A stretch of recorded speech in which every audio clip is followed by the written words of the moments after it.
দীর্ঘ বিশ্বকাপ মিশনের পর বিশ্রাম মেলেনি বলতে গেলে। এরপর ভারতের সঙ্গে দেশের মাটিতে বাংলাদেশে খেলতে হয়েছে টেস্ট আর ওয়ানডে সিরিজ। মাঝে কদিন বিরতি গেল। এবার টানা 40 দিনের সফরে বাংলাদেশ দল যাচ্ছে শ্রীলঙ্কা। নতুন অধিনায়ক মোহাম্মদ আশরাফুলের দল সেখানে খেলবে 3 টেস্ট আর 3 ওয়ানডে পূর্ণাঙ্গ সিরিজ।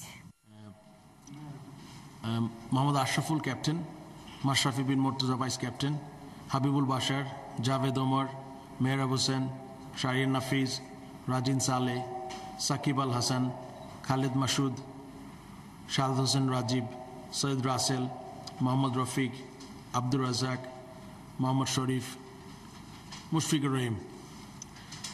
প্লেয়ার যারা জয়েন করবে ওয়ানডেতে তারা হচ্ছে আফতাব আহমেদ, তামিম ইকবাল, তুষার ইমরান, ফরহাদ রেজা, মাহমুদুল্লাহ রিয়াদ। এ হচ্ছে আমাদের টিম। বাট যেহেতু ওয়ানডেটা শুরু হবে সামনের মাসের 20 তারিখে, এর জন্য যারা রিটার্ন করবে তাদেরটা আমরা এখন অ্যানাউন্স করছি না। আগামী 17 জুন শ্রীলঙ্কায় 3 টেস্ট আর 3 ওয়ানডের পূর্ণাঙ্গ সিরিজ খেলতে যাচ্ছে বাংলাদেশ। বিকেলে এই সফরের জন্য ঘোষিত দলে জায়গা হলো না দেশের পরীক্ষিত ব্যাটসম্যান তুষার ইমরানের। অথচ কদিন আগে ভারতের সঙ্গে টেস্ট খেলার জন্য দলে রাখা হয়েছিল তাকে। অবশ্য জ্বরে পড়ায় তার খেলা হয়নি। দলে খালেদ মাসুদ আছে, এরপরও তুষারকে বাদ দিতেই যেন মুশফিককে নেয়া। আর তাতে সাংবাদিকদের তোপের মুখে পড়ে প্রধান নির্বাচক দিলেন পুরনো সেই খোরা যুক্তি। তুষারকে আমরা কিন্তু বারবার নেওয়ার চেষ্টা করি, বাট আমরা কিন্তু প্রত্যেকটা সার্টেন কন্ডিশন কথা চিন্তা করি নেই। আমাদের এই ট্যুরে যে লম্বা সফর, 1 মাসেরই টেস্ট সিরিজ হবে 1 মাসের মতো প্রায়।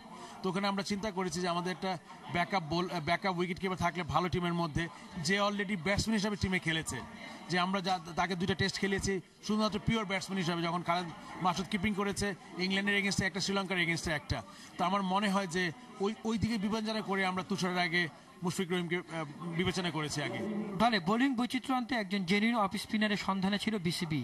এবার রিয়াদকে দিয়ে সেই প্রত্যাশা পূরণ করতে চায় নির্বাচকরা। রিয়াদকে ওয়ানডে নিয়েছি, গত 4 মাস অত্যন্ত ভালো ক্রিকেট খেলেছে।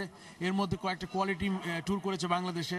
আপনি জানেন academy, Sri Lanka academy, Pakistan academy, সবচেয়ে বড় কথা ইসিবি, ইংল্যান্ড ক্রিকেট বোর্ডের আপনার এই টিম ট্যুর করেছে। ওর সাথে একটা ওয়ানডে ম্যাচে 3টা উইকেট পেয়ে, এবং প্রত্যেকটা তার লাস্ট 3-4 মাসের পারফরমেন্স অত্যন্ত চমৎকার। আর যেটা আমরা অনেকদিন থেকে খুঁজছিলাম যে একটা অফ স্পিনার দরকার টিমে ভেরিয়েশনের জন্য, যেটা আমরা পাচ্ছিলাম না, আমার মনে হয় সে কিছুটা অভাব পূরণ করবে আমাদের। হাবিবুলের ওয়ানডে দলে থাকা নিয়ে দিনভর ছিল নানা গুঞ্জন। বিষয়টি কৌশলে এড়িয়ে গিয়ে তার দলে থাকাটা ঝুলিয়ে রাখলেন নির্বাচকরা। ওর পরে ওর রেকর্ডই কথা বলবে। সে হয়তো বা টেস্ট লেভেলে 4টা ম্যাচের মধ্যে একটা ওরকম পারফর্ম করতে পারেনি, but I am sure that এই শ্রীলঙ্কা ট্রিপে ও টেস্ট ওর খুব ভালো যাবে। খেলোয়াড়ি জীবনের ইতি টেনে নতুন জীবনে প্রবেশ করলেন আকরাম খান। তবে দল নির্বাচন নিয়ে তেমন কথা বলেননি আকরাম।